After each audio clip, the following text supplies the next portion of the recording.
Hello ಎಲ್ಲರಿಗೂ ನಮಸ್ಕಾರ. ನಿಮಿಷದಲ್ಲೇ ಸಮಸ್ಯೆಗಳನ್ನು ಬಗೆಹರಿಸುವ ನಿಮಿಷಾಂಬ ದೇವಿಯ ಬಗ್ಗೆ ನಾವಿಂದು ತಿಳಿದುಕೊಳ್ಳೋಣ. ದೇಶ ವಿದೇಶಗಳಿಂದ ಭಕ್ತರು ಭೇಟಿ ನೀಡುವ ದೇವಾಲಯಗಳಲ್ಲಿ ಶ್ರೀರಂಗಪಟ್ಟಣದ ಸಮೀಪವಿರುವ ನಿಮಿಷಾಂಬ ದೇವಿ ದೇವಾಲಯವು ಒಂದಾಗಿದೆ. ಇಲ್ಲಿನ ಕುಂಕುಮ ಒಂದೇ ಭಕ್ತರ ಸಕಲ ಸಂಕಷ್ಟಗಳನ್ನು ಪರಿಹರಿಸುತ್ತವೆ ಎನ್ನುವ ನಂಬಿಕೆ ಇದೆ. ನಿಮ್ಮಲ್ಲಿಯೂ ಸಮಸ್ಯೆಗಳಿದ್ದರೆ ಖಂಡಿತ ಒಮ್ಮೆ ಈ ದೇವಿಯ ದರ್ಶನ ಪಡೆದು ಕುಂಕುಮವನ್ನಿಟ್ಟುಕೊಂಡು ನೋಡಿ. ಕರ್ನಾಟಕದಲ್ಲಿ ಎಣಿಕೆಗೂ ಮೀರಿದಷ್ಟು ದೇವಾಲಯಗಳಿದ್ದರೂ ಕೆಲವೊಂದು ದೇವಾಲಯಗಳ ಹೆಸರುಗಳನ್ನು ಕೇಳುತ್ತಿದ್ದಂತೆ ಅಥವಾ ಹೇಳುತ್ತಿದ್ದಂತೆ ಆ ದೇವಾಲಯದ ಮಹಿಮೆ ನೆನಪಾಗುತ್ತದೆ. ಅಂತಹುದೇ ಪ್ರಸಿದ್ಧ ದೇವಾಲಯಗಳಲ್ಲಿ ನಿಮಿಷಾಂಬ ದೇವಾಲಯವೂ ಒಂದಾಗಿದೆ. ಈ ದೇವಾಲಯವು ಕಾವೇರಿ ನದಿಯ ದಂಡೆಯ ಮೇಲಿದೆ. ನೀವು ಶ್ರೀರಂಗಪಟ್ಟಣದಿಂದ ಸಂಗಮದ ಕಡೆಗೆ ಸುಮಾರು 2 ಕಿಲೋಮೀಟರ್ ಚಲಿಸುವಾಗ ನಿಮಗೆ ಈ ದೇವಾಲಯ ಸಿಗುತ್ತದೆ. ಪಾರ್ವತಿ ದೇವಿಯನ್ನು ಈ ದೇವಾಲಯದ ಮುಖ್ಯ ದೇವತೆಯನ್ನಾಗಿ ಪೂಜಿಸಲಾಗುತ್ತದೆ. ಇದು ಸುಮಾರು 300 ವರ್ಷಗಳಿಗೂ ಅಧಿಕ ಐತಿಹ್ಯವನ್ನು ಹೊಂದಿದ ದೇವಾಲಯವಾಗಿದೆ. ಈ ದೇವಾಲಯದ ಮಹಿಮೆಯ ಕುರಿತು ನೀವಿಲ್ಲಿ ತಿಳಿದುಕೊಳ್ಳಿ.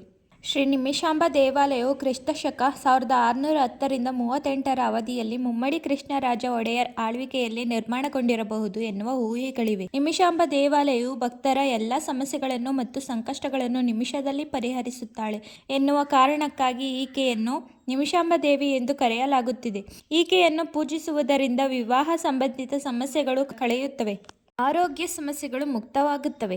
ಈ ಪ್ರಸಿದ್ಧ ದೇವಾಲಯದಲ್ಲೊಂದು ಶ್ರೀಚಕ್ರವಿದ್ದು ಇದನ್ನು ಶೃಂಗೇರಿಯಿಂದ ತಂದು ಇಲ್ಲಿ ಪ್ರತಿಷ್ಠಾಪಿಸಲಾಗಿದೆ. ಈ ಶ್ರೀಚಕ್ರದ ಮೇಲೆ ಪೂಜೆ ಮಾಡಿದ ಹವನ ಮಾಡಿದ ಕುಂಕುಮಗಳನ್ನು ಇಡಲಾಗುತ್ತದೆ. ಯಾರಿಗಾದರೂ ಸಮಸ್ಯೆಗಳಿದ್ದಲ್ಲಿ ಇಷ್ಟಾರ್ಥಗಳನ್ನು ಈಡೇರಿಸಿಕೊಳ್ಳಲು ಬಯಸುವವರು ದೇವಿಯನ್ನು ಪ್ರಾರ್ಥಿಸಿ ಈ ಕುಂಕುಮವನ್ನು ತೆಗೆದುಕೊಂಡು ಹೋಗುತ್ತಾರೆ. ದೇವಿಯಲ್ಲಿ ಸಂಕಷ್ಟಗಳನ್ನು ಹೇಳಿಕೊಂಡು ಶ್ರೀಚಕ್ರದಲ್ಲಿನ ಕುಂಕುಮವನ್ನು ಹಚ್ಚಿಕೊಂಡರೆ ನಿಮಿಷದಲ್ಲೇ ನಿಮ್ಮೆಲ್ಲ ಬೇಡಿಕೆಗಳು ಈಡೇರುತ್ತವೆ, ಸಮಸ್ಯೆಗಳೆಲ್ಲವೂ ಪರಿಹಾರವಾಗುತ್ತವೆ ಎಂಬ ನಂಬಿಕೆ ಇದೆ.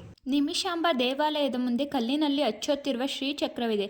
ದೇವಾಲಯವು ರಾಜಗೋಪುರ ಎಂದು ಕರೆಯಲ್ಪಡುವ 7 ಅಂತಸ್ತಿನ ಭವ್ಯವಾದ ಪ್ರವೇಶ ಗೋಪುರವನ್ನು ಹೊಂದಿರುವ ಸಣ್ಣ ಗರ್ಭಗುಡಿಯನ್ನು ಹೊಂದಿದೆ. ಒಮ್ಮೆ ನೀವು ದೇವಾಲಯವನ್ನು ಪ್ರವೇಶಿಸಿದರೆ ಬಲಭಾಗದಲ್ಲಿ ಸರ್ವಾಲಂಕಾರಗೊಂಡಿರುವ ನಿಮಿಷಾಂಬ ದೇವಿಯನ್ನು ನೋಡಬಹುದು. ನೋಡಿದಾಕ್ಷಣ ಮನ ತುಂಬುವ ದೇವಿಯ ವಿಗ್ರಹವನ್ನು ಹೂಮಾಲೆ ಮತ್ತು ಆಭರಣಗಳಿಂದ ಅಲಂಕರಿಸಲಾಗಿದೆ. ಇಲ್ಲಿ ಶಿವನನ್ನು ಪೂಜಿಸಲಾಗುತ್ತದೆ. ಶಿವನನ್ನು ಇಲ್ಲಿ ಅಕ್ಷೀಶ್ವರ ಎಂದು ಕರೆಯುತ್ತಾರೆ. ಇದು ಅತ್ಯಂತ ಕಡಿಮೆ ಗಾತ್ರದ ಲಿಂಗವಾಗಿದೆ ಮತ್ತು ಇಲ್ಲಿರುವ ನಂದಿಯು ಇತರ ದೇವಾಲಯಗಳಿಗೆ ಹೋಲಿಸಿದರೆ ಗಾತ್ರದಲ್ಲಿ ಚಿಕ್ಕದಾಗಿದೆ. ಈ ಸನ್ನಿಧಿಯಲ್ಲಿ ಶಿವ ಪಾರ್ವತಿಯನ್ನು ಮಾತ್ರವಲ್ಲದೆ ಲಕ್ಷ್ಮೀನಾರಾಯಣ ದೇವರನ್ನು ಪೂಜಿಸಲಾಗುತ್ತದೆ. ಪ್ರತಿ ವರ್ಷ ವೈಶಾಖ ಶುದ್ಧ ದಶಮಿಯಂದು ಸೋಮವಾರ ಆರ್ಯ ಕ್ಷತ್ರಿಯರಿಂದ ನಿಮಿಷಾಂಬ ಜಯಂತಿಯನ್ನು ಇಲ್ಲಿ ಮುಖ್ಯ ಹಬ್ಬವಾಗಿ ಆಚರಿಸಲಾಗುತ್ತದೆ. ಆರ್ಯರು ಮತ್ತು ಕ್ಷತ್ರಿಯರು ಆಯೋಜಿಸುವ ಇನ್ನೊಂದು ಆಚರಣೆ ಎಂದರೆ ವಾಸವಾಂಬ ಜಯಂತಿ.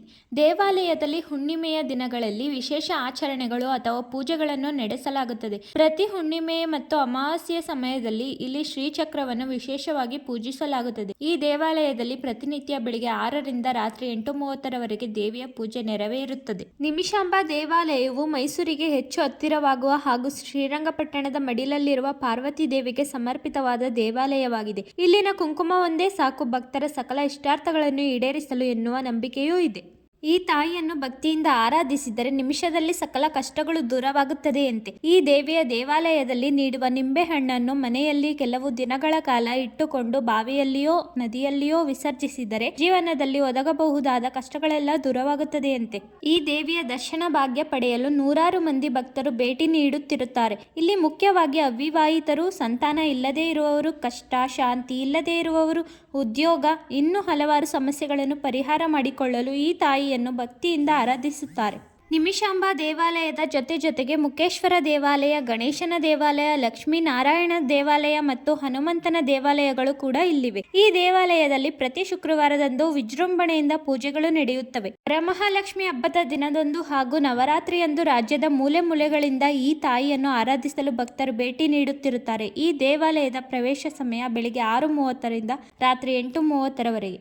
ಶ್ರೀರಂಗಪಟ್ಟಣದಲ್ಲಿ ಅನೇಕ ಪ್ರವಾಸಿ ತಾಣಗಳಿವೆ. ಒಮ್ಮೆ ಈ ತಾಣಗಳಿಗೆಲ್ಲ ಭೇಟಿ ನೀಡಿ ಬನ್ನಿ. ಶ್ರೀರಂಗನಾಥ ಸ್ವಾಮಿ ದೇವಾಲಯ, ದರಿಯಾ ದೌಲತಾಬಾದ್ ಪ್ಯಾಲೇಸ್, ಬಲ್ಮುರಿ ಫಾಲ್ಸ್, ನಿಮಿಷಾಂಬ ದೇವಾಲಯ, ರಂಗನತಿಟ್ಟು ಪಕ್ಷಿಧಾಮ ಇನ್ನೂ ಹಲವಾರು. ಧನ್ಯವಾದಗಳು. ಈ ವಿಡಿಯೋ ಇಷ್ಟವಾದಲ್ಲಿ ಲೈಕ್ ಮಾಡಿ. ಮುಂದಿನ ವಿಡಿಯೋಗಾಗಿ ಸಬ್ಸ್ಕ್ರೈಬ್ ಮಾಡಿ.